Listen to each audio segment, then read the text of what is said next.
Extra! Olá, ser humano! Estamos aqui em mais um Papo Extra, dessa vez com o Lucas Vicentini, pra gente conversar sobre o arco de Egghead, que acabou de acabar em One Piece, né, Vicentini? O famoso cabeça-ovo. O famoso cabeça-ovo, estamos indo para Elbaf. E aí vamos aproveitar e falar sobre Egghead como um todo, né? O último arco, a última ilha que aconteceu até o momento. Agora que acabou, encerrou, a gente usa esse espaço do Papo Extra para poder discorrer um pouco sobre o que nós achamos e como foi viver essa aventura que na história passou 2 dias e na vida real passou 2 anos. Perfeitamente. Por onde você quer começar? Onde você acha interessante a gente começar a falar de Egghead? Porque foi impactante esse arco. Foi impactante. Eu acho que a melhor coisa pra gente começar a falar de Egghead é literalmente o começo do arco, antes sequer deles chegarem em Egghead, que é o capítulo O Sonho do Luffy, né? Que a gente ficou, nossa, meu Deus, a gente vai descobrir que é o sonho do Luffy, a gente não descobriu, mas eu acho que tematicamente, dentro de tudo que acontece em Egghead, é interessante que ele começa com o Luffy falando o sonho dele pra tripulação e a gente não vê o que é, e aí, né, mais pra frente, durante o arco, vai falando bastante sobre sonhos, né, as Akuma no Mi tem a ver com sonhos, então eu acho legal que começa, já com essa temática sendo abordada, de sonhos e liberdade e tudo mais, e o arco fala disso, né, o Kuma, enfim, né, eu acho que é legal a gente começar por aí, né, tem toda essa conexão entre sonho e liberdade nesse arco que eu achei legal. Sim, e faz sentido a gente começar por esse lugar, porque é muito legal a gente ver a reação dos outros Mugiwaras, né, reagindo ao sonho do Luffy, enquanto a gente ainda não sabe o que é, e aí ele até percebe, nossa, eu nunca tinha comentado isso com vocês, ele fala que comentou com o Ace, com o Shanks, não sei o quê, e cria-se um novo mistério ainda mais, porque o Luffy quer ser o rei dos piratas, beleza, mas aí tem o sonho verdadeiro dele após se tornar rei dos piratas, o que ele quer fazer. A gente já conversou muito sobre isso, teorizou muitas coisas sobre isso, mas eu não consigo, de forma nenhuma, palpitar o que isso pode ser, porém, tematicamente é legal. Até porque eu acho que as próprias reações de cada personagem são tão distintas, assim, que não tem como você pensar o que o Usopp reagiria assim, que o Zoro reagiria assim, que o Sanji reagiria assim, que a Nami reagiria assim, sabe? É muito complicado pensar. E por que ser o rei dos piratas, achar One Piece, iria realizar esse sonho também, né? Pode crer, muito bom. Mas a gente pode, tipo, quando a gente começar a falar mais da temática no final, assim, do arco, a gente volta pra isso. Vamos falar do arco em si mesmo, né? Vamos falar, tipo, chegando em Egghead e Vegapunk, finalmente. Isso, rapaz, porque Vegapunk a gente acaba esquecendo, porque já faz alguns anos que isso aconteceu, mas o arco de Egghead finalmente traz o Vegapunk, que a gente tanto tempo esperou pra ver, e não só um, né? A gente começa conhecendo a Lilith, mas depois conhece a patotada toda lá, todos os caras, que é maravilhoso, muito diferente. Muito bom o jeito que você colocou isso. A gente demorou tanto tempo pra conhecer o Vegapunk que a gente nem conheceu um só, a gente conheceu vários já de uma vez. É verdade. E aí o Vegapunk em si, o Stella, o principal, é o Einstein, né? Que foi uma escolha óbvia, a gente não... Muitas vezes o Oda surpreende, aqui, tipo assim, é surpreendente porque ele é maravilhosamente engraçado e tem aquela cabeça de maçã, mas palpitar que o Vegapunk era baseado no Einstein era uma das primeiras opções que poderia ser pensada. Eu acho até, inclusive, que visualmente, como ele já sabia que seria óbvio, né, é o Einstein, ele meteu essa cabeça de maçã aí pra ter alguma coisa pra gente ficar, pode crer, né, One Piece ainda. E a língua sempre pra fora é um detalhe maravilhoso também. É maravilhoso. Por causa da foto inclusive, clássica do Einstein. Você chegou a ver no anime, ele fala, ele tem algum sonzinho de língua pra fora quando ele fala meio preso ou é normal? Me parece ser normal, ele fala normal. É que ele fala japonês, né, a gente não vai saber se ele tá falando normal ou não. Tem isso também. Mas o Vegapunk como um todo, você esperou tanto, você leu One Piece há mais tempo que eu. Como é que foi finalmente ver o Vegapunk? Ele no arco como um todo, assim. O que você achou do personagem Vegapunk? Cara, foi interessante porque, assim, ler One Piece semanalmente é complicado, né? Porque o Vegapunk, ele ia e vinha, assim, no meu rank, sabe? Tipo, puta, eu não gosto desse cara. Nossa, eu gosto muito desse cara. Tipo, não, isso aqui que ele fez é muito estranho agora. E ficava a moralidade dele parece que é meio cinza, assim, e One Piece costuma ser muito maniqueísta, né? Tem os bonzinhos e tem os do mal, sabe? Não tem um negócio mais complexo, assim. E o Vegapunk, por ele ser um cientista genial e tudo mais, que ele criou coisas pra humanidade lá, a gente vê muita coisa, inclusive, na ilha, né? Que ele cria nuvens artificiais, ele cria várias coisas, comida artificial que você pode fazer a qualquer momento. Mas ao mesmo tempo ele trabalha pro governo, então toda vez que ele faz alguma coisa relacionada ao governo, você fica, peraí, por que ele tá ajudando o governo? Aí eu achei muito interessante, porque em momento nenhum eu consegui definir, eu concordo com o Vegapunk, ou eu discordo do Vegapunk. Parecia que todo capítulo eu ficava, ok, eu tô indo ele pra esse lugar, aí no outro ele voltava.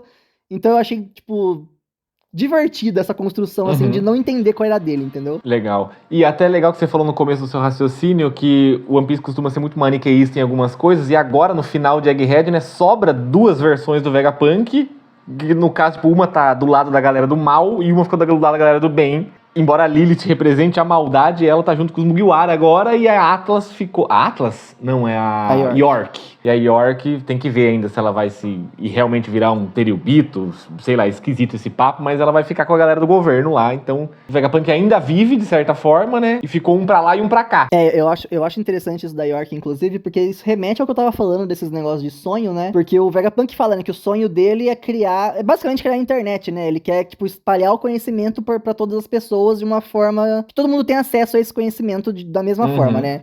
Ninguém tem direito a mais conhecimento do que outra pessoa. Então o sonho dele é tipo, que esse conhecimento seja universal. E aí, esses satélites, né, esses outros Vegapunks são separados por emoções, assim, não é emoção, né, mas tipo, um é ganância, o outro é maldade, o outro é como é que é? Orgulho, né, e eu acho interessante que a ganância é o do mal, né, da história, que é o que tem o sonho mais individualista, né, tipo, eu quero ser um Tenryubito, né. Sim. Então eu acho legal que já linka com esse negócio aí de quando você tem um sonho muito individualista, o seu sonho não serve pra nada, na verdade. Quando você tem um sonho mais tipo do Luffy, por exemplo, que ele fala lá em Wano ainda, né?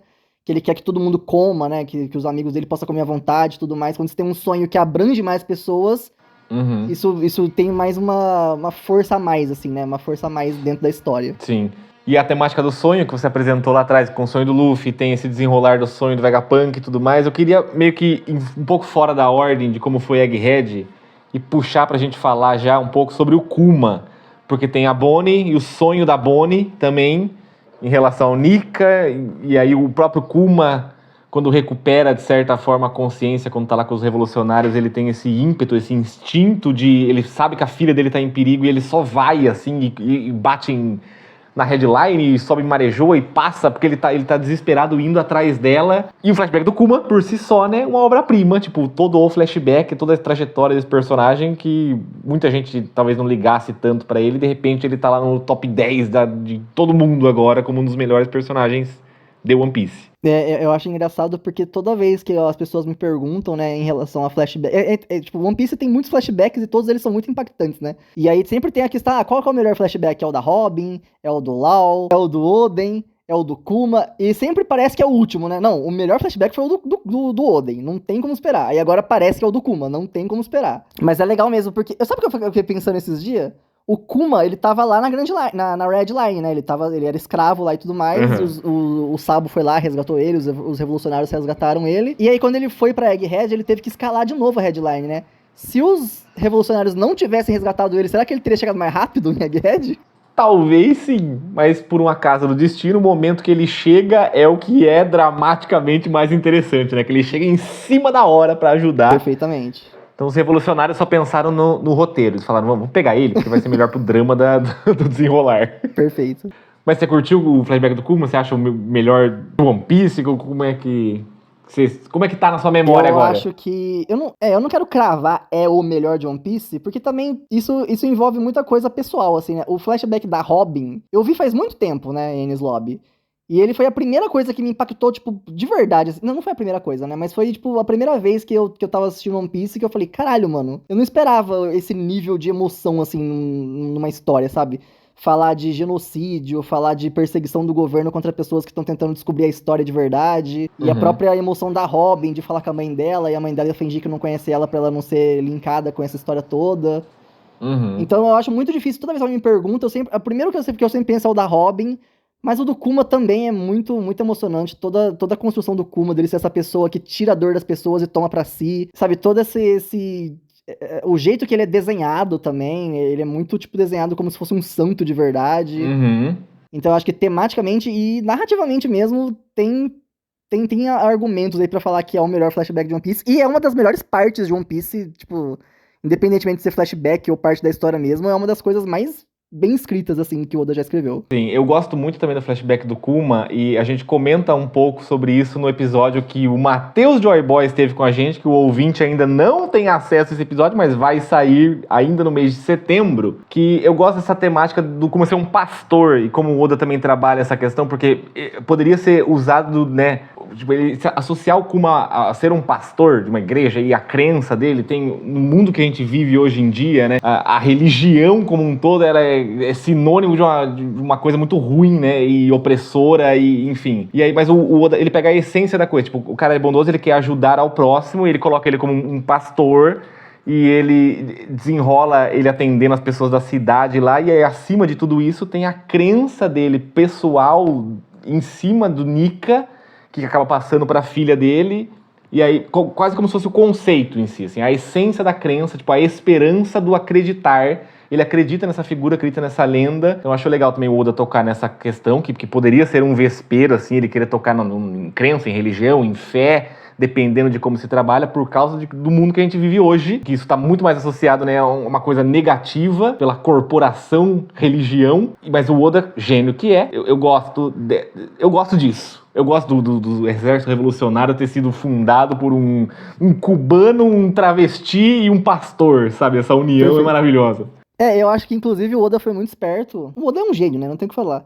Porque ele faz o Kuma ser um pastor, só que ele é um pastor completamente desvinculado do Estado, né? No caso da história do mangá, ele é desvinculado do reino, né? Porque não é um Estado lá. Mas ele é um pastor meio que de fora, assim, né? Ele é tipo o padre Lancelotti aqui no Brasil, sabe?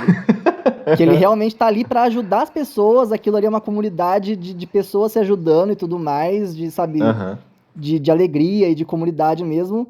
E o Estado, né, o reino, não gosta dele, né, não quer que ele esteja lá, tanto que depois tem todo o desenrolar de como é que... Porque a gente conhece o Kuma como o rei tirano, né, ele é um Chichibukai, ele tem a alcunha, né, Kuma o tirano, e a gente não consegue entender, né. Primeiro porque ele não é um rei, ele é um pastor, e ele não é tirano, né.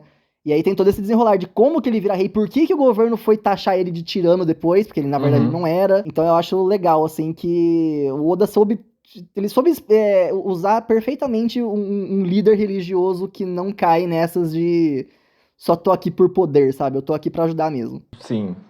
E querendo ou não, é só mais um dos exemplos do que o Oda sempre trabalha em One Piece desde sempre, que é o não importa o que você é, importa o que você faz, né? Perfeito. Não importa se eu sou marinheiro, que tipo de marinheiro eu sou. Não importa se eu sou pirata, que tipo de pirata eu sou. Não importa se eu sou um pastor, que tipo, sabe, o que eu faço pelas pessoas, sendo ou não importa. Então, acho brilhante como ele usa isso, acho muito emocionante o flashback do Kuma, e aí no presente da história temos a Bonnie lá, né? A gente descobre que ela é criança, que foi revelada agora em Egghead. E aí o Kuma vai pra lá, ajuda ela. E o Kuma meio que tá sem um desfecho, né? Acabou Egghead, a galera tá indo pra baixo, mas o Kuma ele tá desacordado no barco dos gigantes. Também não lembro onde o Kuma tá. Ele tá desacordado no barco dos gigantes, mas antes da gente sair... É porque o flashback do Kuma ali envolve muita coisa, né? Mas a gente falou aí da parte dele na igreja e tudo mais, mas ainda tem também a parte dele em God Valley, que foi bom pra caralho também, que a gente vê o Roger lá e tudo mais. Não vê muito, mas vê, é né? Um temperinho, né? Vê como é que ele conheceu a Jeanne, como é que ele conheceu o Ivankov quase conseguiu a fruta do Kaido, que seria inacreditável. E eu acho que nessa parte, esse flashback também tem uma das páginas mais bonitas que o Oda já desenhou, que é aquela página do Kuma sempre correndo, né? Ele criancinha correndo, daí ele um pouquinho mais jovem correndo, porque ele sempre foi escravo, ele sempre tava fugindo. Tem toda a história do pai dele, que ensinou ele a ajudar as pessoas, ensinou ele sobre o Nika, que um dia vai voltar essa pessoa que vai trazer a alegria de volta pro mundo. E aí tem a dancinha, daí ele ensina a dancinha pro Vegapunk, pra Bonnie, pro Kizaru, pro Sentomaru. Então tem muita coisa nesse flashback que realmente, assim, é uma história inteira, assim, fechada em, sei lá, 10 capítulos, que é perfeito, assim, não tem o que falar. Sim, é legal você mencionar o flashback lá em a parte que ele tá em God Valley também, porque isso é só um tempero, né? Ainda vai vir de fato flashback sobre God Valley, a gente acredita. Ele mostra um pouquinho lá do bando do Shebeck também. O Shebeck não tá no quadro, mas mostra a galera. A gente vê o Capitão John vivo, enfim, ver os outros caras lá, que é um núcleo de One Piece que eu tô muito empolgado pra saber mais sobre, assim. Eu sou muito hypado em cima do bando do Shebeck, e isso vai voltar ainda. Então, isso tá lá também, é mais um tempero do flashback do Kuma. E tem esse rolê da Jeanne também, que você comenta, dela ser uma das esposas de Marejoa, sabe, que os Terubito meio que pegam ela. Isso também ficou meio no ar, assim. As pessoas não sabem muito bem se ela é filha de um Gorosei, se ela é filha de um Terubito. Tem galera que acha que ela é filha do próprio Insama, que ele fica pegando esposas de tempos em tempos, e agora ele quer a Vivi. Então tem essa questão também de quem é, né, a figura biologicamente paterna da Bonnie, e isso ainda pode vir na história, pode ser explicado, pode ser importante. Eu não sei se isso especificamente vai ser importante, talvez sim, porque ela com certeza, se ela não for filha do Gorosei ou do In, ela é filha de algum Tenryubito, isso com certeza, né? Então ela tem sangue real. Mas eu acho que outra coisa também que fica meio que no ar e que talvez vai voltar mais pra frente é o poder dela, né? Porque ela volta o poder dela nasce do nada, né? A gente não vê ela comendo nada. Depois o Saturno até fala, né? Que foi alguns experimentos que ele fez com a Jeanne e tudo mais. E o poder da Bonnie é um poder muito quebrado, né? Porque ela consegue simular o Nika. Então acho que vai ter coisa aí também que a gente vai descobrir mais sobre a Bonnie no futuro. E é uma coisa que também é muito foda, né? Que você falou aí, né? Que o Kuma volta bem. Ele chega na hora certa que ele tem que chegar. E esse flashback também acaba bem na hora que ele dá aquele socão na cara do Saturno. Que, se não for o melhor soco que eu já vi na minha vida, é o segundo melhor soco que eu já vi na minha vida. Sim. É maravilhoso esse momento de fato, mas antes, ó, porque daí estamos dando soco na cara do Saturno já. E antes de eu ir pros Gorosei chegando em Egghead, quero voltar um pouco lá pro começo de Egghead também, porque o Oda, a partir do arco de Egghead, ele estabelece meio que um entre arcos durante o arco. Porque ele fica cortando pra coisas fora fora da onde tá os Mugiwaras, e isso nunca tinha acontecido em nenhum arco até então. E eu achei maravilhoso, tomara que isso continue, tipo, agora em Elbaf também, que ele continue mostrando coisas em outros lugares, pra ir cada vez mais amarrando as pontas pra quando realmente rolar o Battle Royale maluco do final da história, ele já tenha desenvolvido as coisas em paralelo. E aí a gente viu no meio disso, né? Lau contra a Barba Negra e o Garp indo lá em Hashinosui desenvolve o passado do Kuzan, a relação dele com o Garp. Tem o massacre do Shanks em cima do Kid e tem a parte do Sabo no Reverie. Mas eu quero deixar essa especialmente pra gente falar já já. Vamos falar das outras 3 primeiro. Eu acho que é legal porque, principalmente a parte do Garp, porque a parte do Garp envolve bastante o Aokiji, né? Uhum. E mais pra frente a gente vai falar um pouquinho mais disso também, mas o Aokiji e o Kizaru meio que tem um arco meio parecido também, então faz sentido até narrativamente e tematicamente o Oda ter cortado pra isso, pra gente lembrar do Aokiji, lembrar da história dele, lembrar o que ele tá sacrificando, o que mudou na cabeça dele, né, pra ele tá fazendo o que ele tá fazendo. Uhum. E sem falar que, porra, mano, na hora que o Garp chega e dá aquele socão lá também, top 3 socão, que eu já vi. O cara dá um soco galáctico na ilha. Assim, em relação ao Shanks e o Kid, eu não sei se eu tenho muito a dizer, né? Descansa em paz, Kid, basicamente. Não me fará nenhuma falta. Mas também foi uma cena impactante, porque a gente levou 25 anos pra ver o Shanks dar um golpe em alguém. Então, maravilhoso, foi foda pra caralho. Golpe do Roger. Teve o rolê da gente ver que o Shanks tem esse hack de observação muito forte também, né? O que talvez faça ele se ligar um pouquinho com o Sanji, ou com o Usopp, agora que o Baf vai ser meio que o arco do Usopp, eu espero. Talvez tenha alguma coisa aí, não sei, tô só conjecturando. E Lau versus Barba Negra é nós, né? É basicamente nós, eu versus você. É isso, garoto. Não, é maravilhoso também ver, porque no Lau vs Barba Negra e Hashinosu também lá na parte do Garp, meio que ao longo de Egghead como um todo, porque também em Egghead tem a Catarina Devon, ela tá lá, né? A gente descobre as Akuma no Mi da tripulação do Teach, exceto o Lafitte. É o único que a gente não sabe exatamente o que é, mas foi em Egghead que a gente descobre de fato o poder que cada um deles tem. E aí é um prato cheio pra galera que adora teorizar, né? Quando o bando do Teach for enfrentar os Mugiwara finalmente, quem vai lutar contra quem, não sei o quê. Mas eu achei maravilhoso, que eu acho fascinante as Akuma no Mi, eu acho muito criativas as coisas que o Oda pensa, e eu achei da hora descobrir o poder dos caras finalmente. Aí teve isso lá no Lau vs Kid, mas também acontece... Lau vs Kid não, Lau vs Teach. Mas acontece meio em off, né? O Teach é especialista em derrotar a galera em off. Ele tá sempre apanhando, quando volta ele ganhou. Você não sabe como ele ganhou. E não tem mulher. Eu acho também que é interessante que... É lógico que o personagem que eu mais gosto é o único que não apareceu, né? Que é o Lafitte. Lógico que tinha que ser. Mas eu acho legal que também isso ficou bem claro que agora o Oda, ele percebeu que ele não tem mais tempo pra perder, né? Você falou aí que ele colocou um entre-arco já no meio do arco, pra não ser entre-arco. E ele também já botou os caras pra se fuder, tipo, ó, agora é bagulho de Yonko, meu irmão. Agora é Luffy, Barba Negra, Shanks e Bug. E não tem outra, tá ligado? É um desses 4 caras mesmo. O Bug, lógico, né? Não vai estar sozinho, né? O Bug, na verdade, é o Crocodile e o Mihawk por trás dele. Mas o Oda já deixou claro, né? Ó, o Lau já perdeu pro Barba Negra, o Kid já perdeu pro Shanks. Não tem papo pra esses piratinha que não chegou no status que tinha que ter chegado. Agora o bagulho é os 4 imperadores indo atrás do One Piece mesmo. Maravilhoso. E eu acho mais foda, tipo assim, ele, claro que o que ele mostrou é muito da hora, todos esses núcleos que a gente tá falando, mas o elemento narrativo dele abrir essa porteira, de poder cortar qualquer capítulo pra qualquer lugar, o elemento narrativo em si é o que eu mais surtei nisso, assim, dele agora ter isso nas mãos dele.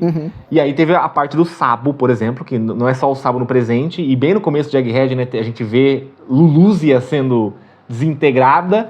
Depois a gente vai descobrir que é a arma ancestral Uranus, que está em posse do governo mundial, que a Mother Flame é o combustível dessa arma, e o Insama usa essa arma como ele quer, para apagar ilhas, e seja lá o que mais ela pode fazer. Mas aí a gente vê toda aquela questão do Rei Cobra lá no período do Reverie, sendo assassinado, e a gente vê que os Gorosei tinham poderes, depois a gente vai descobrir lá mais pra frente em Egghead, a gente já vai chegar neles também, mas não só isso, como o próprio Insama também tem se transforma em alguma coisa. A gente não sabe 100% se é Akuma no Mi, isso ou não, mas eu sou absolutamente fascinado pelo Insama. Inclusive um disclaimer aqui, eu tenho uma conta no Instagram chamada Todo Dia um Insama diferente, separado por pontos, onde eu rascunho versões do que pode ser o visual do Insama, porque eu sou fascinado pelo Insama.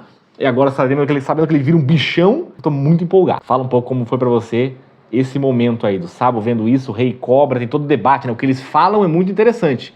Isso tá chegando no anime, inclusive, vale a pena comentar. Eu acho que assim, agora que a gente já acabou o arco e a gente viu de fato os Gorosei em ação e viu o visual deles, essa parte não tem mais tanto impacto, né? Mas, assim, não tem tanto impacto no sentido dos Gorosei, né? Lógico que tem o impacto do Insama tá falando com alguém, ele fala da Lily, o Nefertari revela que eles também são D, e tem todo esse rolê, assim, narrativamente foi muito foda, foi muito impactante, foi assim, uma construção, assim, pro final que valeu a pena. Mas em questão dos Gorosei em si, né, na época a gente ficou muito também, né, virou até meme, que, né, o jeito que o Oda desenhou aquela silhueta, a gente não conseguia saber se esse aqui ainda é o mesmo cara, se é outro cara que tá atrás, que a gente teve que silhuetar por cima da silhueta pra saber o que tava acontecendo.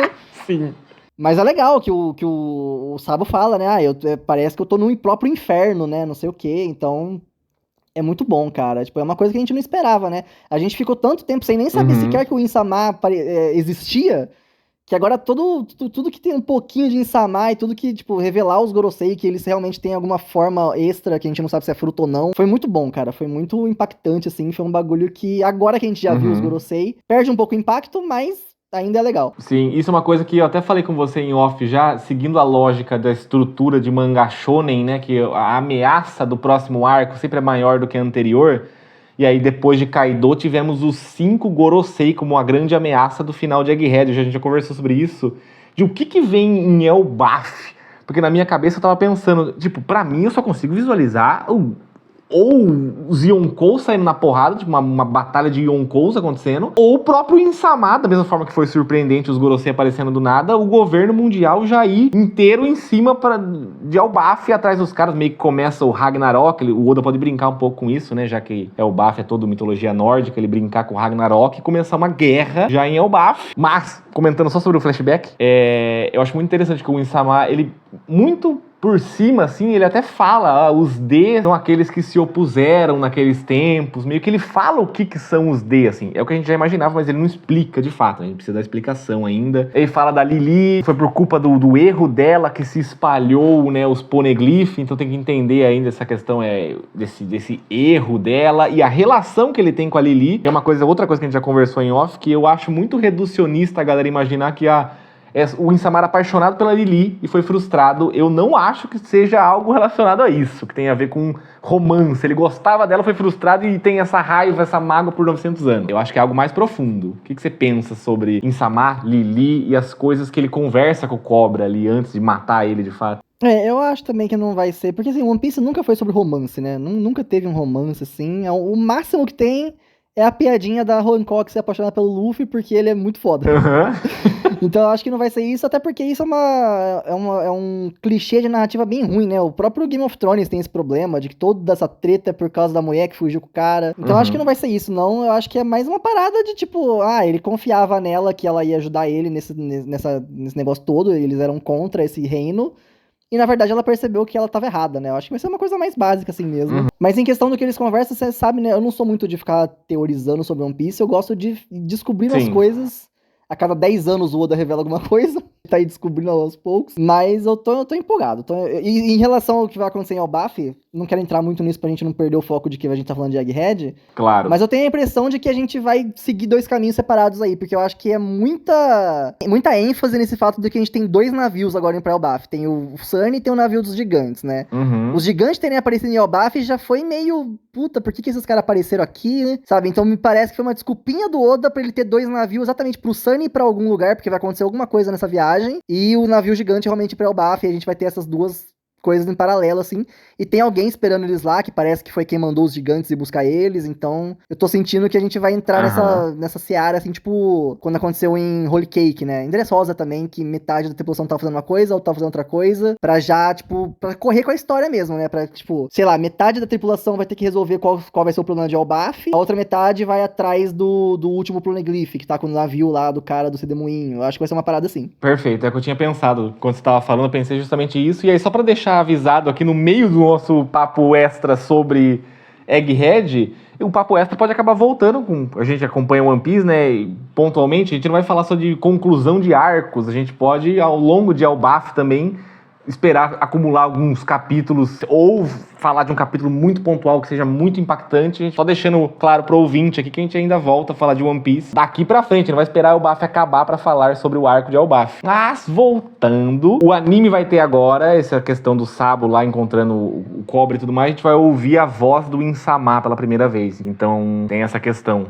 também pra quem acompanha o anime de descobrir se é um dublador, uma dubladora, como é que é essa voz, é um detalhe que eu acho interessante ficar de olho pra... Enfim, eu gosto das teorias, as teorias sobre o Insama são as minhas preferidas. Assim. Apesar da teoria dele ser apaixonado pela Lily ser a mais merda de todas.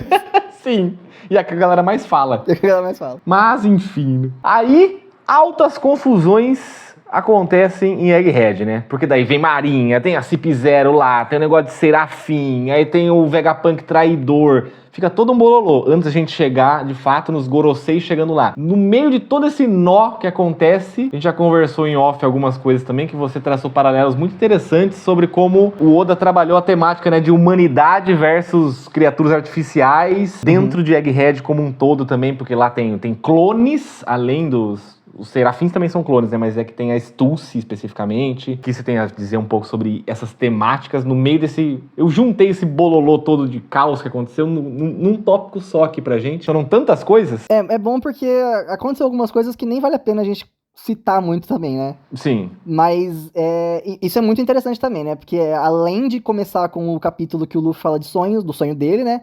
Também começa, aí sim, literalmente começa a ilha de Egghead com o Vegapunk aparecendo, que na verdade era a Lilith, né? A primeira que aparece. É. Porque eles são atacados por aquele robô tubarão gigante, ela fala, né? Realmente é difícil controlar a vontade de seres vivos, né? Uhum. E aí o arco todo é sobre humanos artificiais e humanos de verdade, quem que realmente é humano, quem não é, quem que tem vontade de verdade, quem não tem, porque o Kizaru é um personagem humano, né? Mas ele faz o que o governo manda, ele não tem vontade própria, até certo ponto, né? A gente acha que ele não tem. E o Kuma é um robô. Enquanto o Kuma é o cara mais Sim. humano de todos, que ele perdeu totalmente a humanidade, ele perdeu totalmente a individualidade dele, perdeu a mente dele, né? Perdeu tudo. Ele é basicamente só o corpo do Kuma ali. E mesmo assim, sentindo que a filha dele tá em perigo, ele vai lá e, sem saber como, por quê, ele vai pra Egghead, ele protege ela, ele salva ela. E os próprios Vegapunks, né, que também são artificiais, eles têm apesar de ser vários, né, eles aparecerem pouco assim, o Daft Punk lá morrer logo de cara, eles são muito bem trabalhados, né, eles são muito bem desenvolvidos, assim, você percebe que eles têm personalidades diferentes, né, eles conversam entre si, não parece que é a mesma pessoa conversando, sabe? É um bagulho meio divertidamente até, sabe? Não é, tipo, bem, assim, explorado, não é o foco da história, né, igual divertidamente é, mas é isso, sabe? Tipo, as suas emoções e as suas vontades, se elas fossem separadas umas das outras, elas teriam personalidades diferentes. Eu acho legal isso daí. Eu concordo com você. Eu acho muito da hora também. É porque foram tantas coisas, a gente para pra pensar em Egghead como um todo, né? E tem muita coisa, tipo, a Stussy, que era uma personagem, tipo, que existia, a gente sabia que ela existia. Ela ganha todo um aprofundamento ali. A gente descobre que ela é o clone da Miss Bakkins, foi o primeiro clone que o Vegapunk conseguiu fazer com sucesso. Até as histórias de capa no começo de Egghead eram sobre o Mads lá, né? Ele junto com o Caesar Clown, com o Queen, meio que, enfim... Eles estão voltando agora a se unirem no tempo presente. A própria Stussy passa por isso, né? De ela também tomar a decisão de ajudar os Mugiwaras. E aí o Kako também toma a decisão de meio que trair o governo pra que a Stussy não seja assassinada. E a Stussy... Então, tirando o Lute, que também deu uma fraquejadinha ali, parece. Ele não fez nada, mas ele ficou meio acanhado no momento ali. E o Kizaru, né? Todo mundo... Esse arco foi muito sobre, tipo... se rebelar contra o que é esperado de você por quem acha que comanda você, entendeu? Tanto que, né, o soco do Kuma representa isso, né? Ele dá um soco no Saturno, e o Saturno achava que era o dono da porra toda, levou um socão na cara. Um socão na cara de vagabundo é o que a gente gosta de ver em One Piece. É o que a gente gosta. E é legal que a Stussy, ela é clone da Miss Bakkins, como eu comentei, e a Miss Bakkins era do bando do Shebeck quando era jovem, que aparece no flashback do Kuma lá no ombro do Barba Branca. Então o Oda vai linkando uns pontos assim que estavam muito na tangente, mas tem a ver de alguma forma. Ele consegue, ela tá lá no arco de Egghead no tempo presente. O clone, né? A pessoa cuja qual ela é clonada está no flashback do Kuma, que também está lá em Egghead agora. Eu acho esses detalhes muito brilhantes, assim. E aí, em determinado momento, de fato, a gente vê primeiro, né, o Saturn chegando lá, no barquinho e tal. Ninguém esperava, revela o nome dele. Que já foi, assim, ninguém esperava. Não é possível que a gente finalmente chegou em algum momento de One Piece que um Gorosei vai fazer alguma coisa. Sim, revela o nome. E aí ele tem o capítulo que ele se sumona lá, a gente vê a forma maligna, espectral dele, a gente não sabe se é, como eu já falei, né, se é de fato Akuma no Mi, porque o Oda não apresentou como tal coisa no Mi, só tem o nome dos yokai que eles representam, mas não muito tempo depois, o cara já me diz que diabos sumona os outros Gorosei, e aí todo mundo perdeu a cabeça. A partir dali, eu não garanto que a minha sanidade mental se manteve a mesma daquele momento até hoje, porque aquilo ali foi desesperador. E ainda não tinha não tinha capítulo na semana seguinte, quando os 5 chegaram lá em Egghead. Mas o que você vinha dizer? Você leu One Piece há 15 anos, sei lá. Os 5 Gorosei indo pra porrada de uma vez, em um arco, do nada. Foi um dos momentos que o Oda realmente calou minha boca, porque toda vez que eu tô pensando em One Piece, alguém me pergunta alguma coisa de One Piece, eu falo, não vai acontecer isso. O Oda vai enrolar, aí vai demorar. E aí, quando apareceu o Saturno, eu já fiquei, rapaz, o cara já meteu um Gorosei aqui, né, como eu acabei de falar. Quando apareceu os 5, eu falei, não é possível. Não é possível que a gente tá num arco que tem os 5 Gorosei lutando com o Luffy. Não é nem que os 5 Gorosei estão lá, eles estão lá e eles estão lutando com o Luffy. Quer dizer, eles estão batendo no Luffy, né? Porque o Luffy não consegue fazer nada. Uhum. Mas é um sentimento, assim, de realmente perceber que o One Piece tá arrumando pro fim. Dá um certo desespero, mas ao mesmo tempo também dá um certo de alívio. É uma mistura aí que eu não sei explicar. Mas é muito bom, cara. O visual deles é incrível. Aquela página dupla que tá os 5 contra o Luffy. Perfeição, dá vontade de tatuar nas costas aquilo lá. Aquilo lá não é nem além de ser uma página dupla, no caso, ela é também uma página dupla de um quadro só, né? Não tem outros quadros. Sim. É só uma imagem zona, é inacreditável. Eu também adorei o visual deles. Individualmente, cada um tem... eu sou apaixonado pelo visual deles. Essa página é uma das minhas favoritas de One Piece. Eu sou apaixonado por vilões, né? Essa daí, meu Deus do céu. E você falando agora me deu um gatilho aqui de que é legal porque o Luffy não faz ideia de como funciona a estrutura do governo mundial. E aí, agora ele teve essa experiência com esses bichão, que daí quando talvez em algum momento ele for ter essa noção maior de que o governo é liderado por 5 figuras, não sei o quê, alguém pode traçar um paralelo pra ele. Aqueles bichão que você enfrentou lá em Egghead, era esses caras. E ele já teve uma experiência, sim, ele já conheceu eles sem saber quem eles são. Isso vai facilitar pra ele entender. E ele já sabe que essa galera tem que apanhar mesmo. Ele já sabe isso, que a galera já veio... É muito importante o Luffy saber quem é que tem que apanhar na história. Sim, a galera chegou na hostilidade também, né? Já eram uns vagabundos que já mereciam apanhar, mas a galera chegou hostil lá. Chegou pra cima do menino. Chegou hostil. Né? Mas foi maravilhoso. Mas eu acho que, falando agora disso daí, né? Eu acho que Egghead, inclusive, também... Talvez, assim... empatado com Holy Cake, tem a melhor arte do Oda, assim, em questão de enquadramento, em questão de impacto de alguma coisa quando você vira a página, em questão de sabe, como a luta é fluida. A luta do Luffy contra o Kizaru é muito bem desenhada, sabe? Apesar dela ser mais curtinha. E acho que o Gear 5 deve ter ajudado o Oda nisso, que ele consegue, explorar mais coisas, que agora não é só o Luffy se esticando, né? Ele consegue fazer mais coisas do que isso. Mas eu acho que em questão de arte, tem um plano gigantesco, assim, também do Marcus Mars voando e olhando pra ilha inteira de cima. E lá embaixo você vê o Stambaron correndo, né, cavalgando. Sim. Foda demais. Eu acho que esse arco também, além de tudo, além de ele ser perfeito narrativamente, perfeito tematicamente, ele também é perfeito artisticamente. Ele é mesmo. A cirurgia no olho que o Oda fez acabou agregando ainda mais. Agregou muito essa cirurgia aí. Foi um mês de pausa que a gente consegue passar um pano aí. Beleza, essa aqui tudo bem. E eu já ouvi muita gente falando também que o arco de Egghead, de certa forma... teve esse momento muito impactante do Sim Gorosei ir pra lá, mas muitas pessoas ficaram com a sensação meio que de frustração com como foi o desempenho deles, porque, querendo ou não, foram os 5 fazer uma coisa e eles não conseguiram muito bem realizar aquilo, então os Gorosei se movimentaram e falharam no movimento deles. Eu queria saber se pra você ficou esse sentimento meio, putz, os Gorosei não são uma ameaça tão grande assim, não senti esse peso. O que você acha? Cara, eu acho que desde o começo da história, ou desde que a gente conhece, a gente sabe que os Gorosei existem, eles estão vacilando no trabalho deles.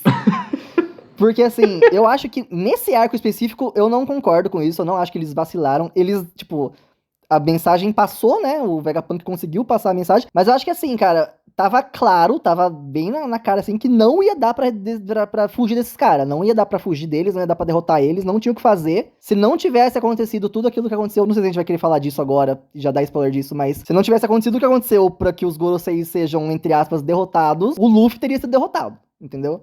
Então acho que nesse arco especificamente não ficou tão assim, eles não são tão ameaçadores assim, eu acho que deixou claro que eles são sim, mas eu acho que desde o começo eles estão meio que...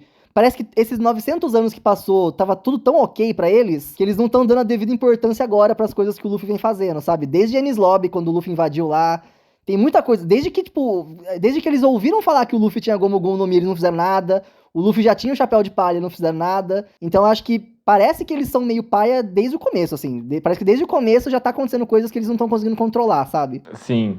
E eu também discordo, de certa forma, do que as pessoas têm dito, de terem achado eles, né, não tão ameaçadores como deveria ser, porque eu concordo com você. Tipo, a galera, os Gorosei têm essa coisa inexplicável de que eles não conseguem levar dano, né? Eles são desintegrados e os caras voltam. Então, pra mim, eles são tipo a personificação do água mole em pedra dura, tanto bate até que fura, porque sozinho um Gorosei poderia derrotar qualquer personagem. Um Gorosei do Kaido, ele ia apanhar muito, mas ele ia ficar lutando 10 dias com o Kaido e o Kaido ia perder uma hora. Então eu acho que eles são ameaçadores nesse sentido, até que no caso chega no final do arco a gente entende, isso daqui pode ser uma solução para a questão Gorosei como ameaça, que é justamente tá indo pra Elbaf agora, e o Shanks tá lá, o cara mais fodão do hack que temos vivo até onde a gente sabe, e foi justamente o que você tinha comentado, a gente talvez não comentar esse spoiler ou não, mas a gente tá falando de tudo aqui, né? Então, o hack do Joy Boy é o que pulveriza os Gorosei e manda eles de volta pra casinha deles. Mas antes da gente concluir, né, dizendo mais sobre Joy Boy e o futuro, vamos finalmente falar sobre a mensagem, a transmissão do Vegapunk. Que foi, né, a catarse de Egghead. E agora que a gente tem a mensagem completa, ou não tão completa assim, mas podemos, né, comentar de Egghead como um todo. Como é que foi pra você essa transmissão mundial do Vegapunk, impactando o planeta inteiro de One Piece com as informações que ele traz? Essa foi uma das partes, inclusive, que eu tava nessas de... O que o Vegapunk tá querendo? Porque ao mesmo tempo que ele deixa claro que isso vai acontecer essa catástrofe, o mundo vai afundar, a culpa é disso, ele também fica numas de que, eu não vou botar culpado, não vou falar, tipo, se o governo tá certo ou não, se os piratas estão certo ou não. Então eu fiquei meio, ô Vegapunk, tá na hora de você, tipo, agitar a galera, tá ligado? Você tá mandando essa mensagem pra todo mundo, fala o bagulho, tipo, o governo é o culpado disso. Então ele não falou. Depois você entende o porquê que ele não falou, porque também tem todo o rolê de que aquele capítulo que a gente vê as 2 semanas que ele apagou da própria memória, né? Ele sabia já o que ia acontecer, ele sabia que ele ia morrer, ele sabia quem era que ia trair ele. Então ele sabia que as pessoas iam associar que o Luffy foi quem matou ele, porque o Luffy que tava chegando lá. Então deu pra entender melhor, assim, depois de tudo. Depois que a gente vê ele falando com o Clover também, né? Deu pra entender que ele tinha um plano mais bem elaborado, assim. Durante a mensagem eu tava meio, vamos aí, Vegapunk, fala aí. A gente tem que saber o que tá acontecendo. Então eu fiquei meio assim, mas a mensagem em si é muito legal, porque a gente finalmente chegou num momento em que o mundo está sabendo que algo vai acontecer e o mundo vai ter que tomar uma decisão. Se a gente vai ficar do lado da marinha, se a gente vai ficar quieto na nossa, se a gente vai ajudar os piratas, se a gente mesmo vai atrás do One Piece agora, porque o que importa dessa mensagem toda é quem achar One Piece vai resolver esse problema, né? E vai resolver o problema do jeito que ele quiser. Então aí virou um bagulho mais importante, né? Antes da gente ir em One Piece, pra gente descobrir o que é One Piece, né? Tipo, a gente sabe que o Luffy vai achar, mas a gente quer descobrir o que é. E agora virou um negócio assim, quem achar One Piece vai mudar o mundo. Então eu acho que esse é o estopim também pra temporada final, pra gente ficar nesse nervoso, né? Puta, não pode ser esse cara que vai achar, não pode ser esse cara que vai achar, sabe? Não dá pra saber, obviamente, mas você acredita? Porque o Oda cada hora fala uma coisa, mas depois que a gente descobrir o que é o One Piece e a gente conseguir entender o que o Vegapunk quis dizer, é por isso que dependia de quem achasse e poderia ter consequências diferentes, seja sendo Luffy, sendo outra pessoa, que é o que é mais improvável, você acha que a gente vai ver o One Piece sendo usado, entre aspas, não sei se dá pra se usar, na prática pra você... Entendeu? Porque eu sempre imaginei de uma outra forma, uma forma meio subversiva, que você discorda, a gente já conversou sobre isso. Sei lá, por exemplo, o Barba Negra encontrando o One Piece. Ele usa o One Piece de uma forma maléfica primeiro. A gente descobre o que é o One Piece através disso. Ou das consequências, sem saber o que é que ele tá usando. Ou, de fato, o que eu acho mais improvável, o Oda revelar o que é o One Piece com o Barba Negra. Mas tem essa possibilidade. O Barba Negra usando o One Piece, você não sabe o que é o One Piece ainda. Você tá vendo a consequência do que dá pra fazer. Depois o Luffy derrota ele de alguma forma, depois o Luffy descobre, e aí sim, a gente descobre junto com o Luffy o que é o One Piece, e ele passa a usar isso de uma outra forma benéfica pro mundo. E a gente teve 2 exemplos de como dependia de quem achasse. Mas como a gente não sabe o que é difícil pensar nisso, né? Eu acho que tematicamente seria interessante da gente ver alguém ruim usando o One Piece, porque assim... O Luffy e o Tite, eles meio que querem a mesma coisa, só que o Tite de uma forma deturpada, né? E o Luffy de uma forma boazinha, digamos assim, né? Então seria interessante, mas eu acho que, assim, a história de One Piece sempre foi sobre o Oda recompensar o Luffy por ele ser quem ele é. Se uma outra pessoa acha One Piece, o Luffy já não vai ser o cara que achou One Piece. E eu acho que isso pra mim, não tem a menor possibilidade disso não acontecer. Eu acho que é provável, que é possível... que tudo caia na conta do Bug, depois de tudo. Tipo, o Luffy acha One Piece, o Luffy usa One Piece, o Luffy resolve os problemas. De alguma forma, parece que foi o Bug que fez isso. E mesmo que o Luffy não seja chamado de Rei dos Piratas, porque o Bug vai ser chamado de Rei dos Piratas, a gente que leu e as pessoas ali vão saber que, na verdade, foi o Luffy, só que o Luffy não tá nem aí pra isso, sabe? Maravilhoso. Então eu acho que isso é mais provável. Eu não consigo ver outra pessoa achando o One Piece de fato primeiro, entendeu? Até porque a gente tem o exemplo do Roger, que achou o One Piece e não usou ele nem pro bem nem pro mal. Ele não fez nada. Então, exatamente. Não é nem que ele não fez nada, né? Ele deixou a mensagem, ó. Alguém tem que achar isso aqui de novo. De uma forma mais, assim... igual o Vegapunk fez, né? De uma forma bem implícita. Ele não foi lá e falou o que é. Ele falou, ó, galera, vocês me respeitam, vocês sabem que eu sou o rei do pirata, vocês sabem que eu consegui tudo que eu queria... Quem quiser, vai achar. Então também tem esse negócio de que, tipo... O Egghead tem bastante semelhança com 2 outros arcos, né? Com o arco da Robin, né? Como é que chama, caralho? Ohara? Não. Isso. Tem bastante semelhança com Ohara e tem bastante semelhança com Sabaody, né? Porque é onde a gente conheceu o Kuma e tudo mais. E em Sabaody, o Rayleigh fala a mesma coisa, né? Ele fala assim, talvez vocês achem One Piece e interpretem de uma outra forma do que a gente interpretou. Né? O Zop pergunta, o que é One Piece? Ele realmente existe? O Udo fala, não responde, porque se eu souber agora, eu paro agora, entendeu? Então eu acho que tem muito esse negócio de que, eles também tiveram que esperar 20 anos, lá em Wano teve esse rolê dos 20 anos, né? Daqui 20 anos vai acontecer tal coisa. Então One Piece não só é uma coisa que vai ser usada por alguém pra resolver um problema do mundo, como ele tem que ser usado na hora certa. Sim. Tanto que é por isso que é tão difícil de tentar imaginar o que é essa merda, né? Sim. Tipo, por que o Roger não usou e por que ele não falou nada, sabe? Por que tem que ser um mistério isso? Por que as pessoas têm que ir atrás sem saber nada? Sim, porque na execução dele ele poderia ter falado, gente, o tesouro que eu encontrei é isso aqui, ó. Sei lá. Gente, o mundo vai afundar. Então, esse negócio do mundo afundar que o Vegapunk traz é uma das coisas que eu acho mais interessante no discurso dele. Porque isso é uma coisa que ninguém esperava, ninguém teorizava isso. Tem várias dicas ao longo de One Piece que isso realmente... E meio que aponta a nossa visão assim, é muito provável que Laugh Tale seja uma ilha afundada, a Atlântida de One Piece. E justamente por Oda apontar nossa visão pra isso, que talvez não seja isso, porque ele é mestre em fazer isso. Porém, a temática existe agora, do mundo estar afundando e as consequências das armas ancestrais, que isso o Vegapunk explana. Agora, o mundo inteiro sabe que existem armas ancestrais. E o governo tem uma, e tá usando. E o governo tem uma e tá usando, e o Tite muito em breve vai descobrir das outras 2, porque o Caribou tá indo lá contar pra ele. Então tem que ver pra qual das 2 ele vai primeiro e se a outra vai ser dele também, se ele vai conseguir pegar uma ou não, enfim. Então tem tá afunilando essa questão de armas ancestrais sendo usada também e o mundo sofrendo com isso. Tem toda uma cara de que cada um vai ter uma, né? O Luffy vai ter a Shirahoshi, né? Que ela já é amiga dele. O Tite provavelmente vai conseguir a que tá em Wano, que é a Pluton. Né? E o governo já tem a Uranus, né? Então parece que vai ser um conflito de poder nesse sentido, né? Cada uma dessas facções aí que são as mais importantes, né? Luffy, Barba Negra e o Insama. E só uma outra coisa que a gente tem que falar também, você falou do Caribou aí, né? Teve também a parte do que a Catherine Devon roubou a aparência do Saturne. E o Saturne é o único personagem que a gente não viu o que aconteceu com ele. Sim. Né, ele ficou lá na ilha, ele não voltou pra Marijoa. E muito provavelmente a gente não vai ver Então a próxima vez que ele aparecer, acho que a gente mesmo lendo não vai saber se é ele mesmo ou se é a Catherine Devon. Sim, Isso é muito interessante. Eu tô com a expectativa, né, de que nesse entre arcos agora, antes da gente chegar de Elbaf, a gente já conversou sobre isso em off também, de que tenha meio que o Insama dando uma comida de rabo nos Gorosei por eles terem falhado na missão. A gente veja de novo isso, e a gente até chegou a ponderar, será que ele pode matar um dos Gorosei como punição? Aí, por exemplo, você falou disso agora, eu lembrei, o Saturno vai estar lá, vai que não é o Saturno, é a Catarina Devon, mas enfim, aí é muita conjectura, não quero muito entrar nessa seara, mas Sim. você falou... Eu só queria comentar disso porque eles meteram um Zawaro do lá, né? Sim. Importante lembrar. O que o Teach quer é o mundo, esse é o objetivo deles. Isso é maravilhoso, a galera já apontava pra isso, né? O Teach querer ser o rei do mundo, como o Shebek quis, e o que o Insama é. Então, esse tema todo... Essa questão de ser rei também é muito interessante, né? Porque o Luffy quer ser o rei dos piratas, o Teach quer ser o rei do mundo, o Shebek queria ser o rei do mundo, o Insama é o rei do mundo, o Joy Boy, aparentemente, os caras falharam com ele porque não conseguiram fazer ele ser rei de alguma coisa. Sim, a temática do que ser rei... Inclusive, ver o Joy Boy foi incrível, né? Então, tipo, a gente não viu, mas só de ver...